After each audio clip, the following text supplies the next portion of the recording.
Сайн бацгаана уу? Өнөөдөр би та бүхэндээ эрүүл мэндэд маш тустай хүнсний ногооны нэг цагаангааг хэрхэн амталж дарах талаар танилцуулъя.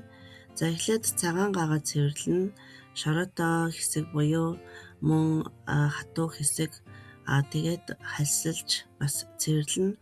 За хальсалж цэвэрлэхдээ хутгаар хальсалгаар нэлээд хальсан зузаан авагдах учраас халбгаар ингээ хусаад цэвэрлвэл хальсан нэмхэн авагддаг.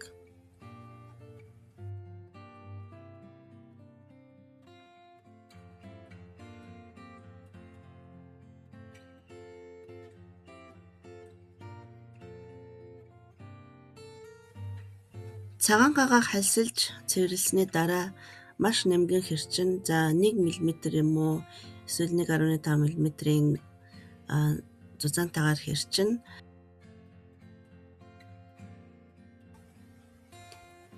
За мөн хэрчгчийг ашиглаж болно. За хэрчгчээр хэрчвэл өшөө нэмгэн жигд таны хөдөлмөрийг хөнгөвчлөнө.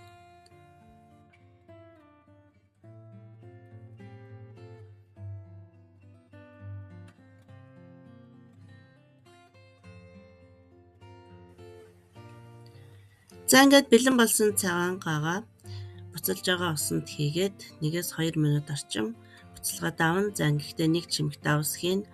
За ингэж буцалгаж байгаа цагаангааныхаа гашууфтар амтыг бол дарж байгаа.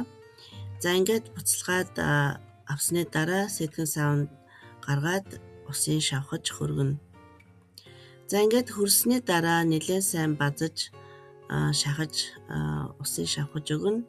За цагаангаагаа чанга хүчтэй базах юм бол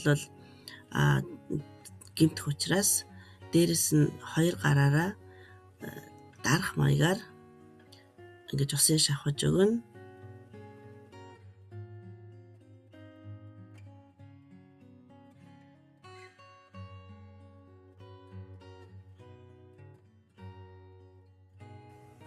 За одоо цагаангаагаа амтлах уусамлаа бэлтгэе. За 200 мл сулруулсан уксус дээрээ элсэн чихэр давсаа нэмж хийгээд ингээд уксусаа халаана.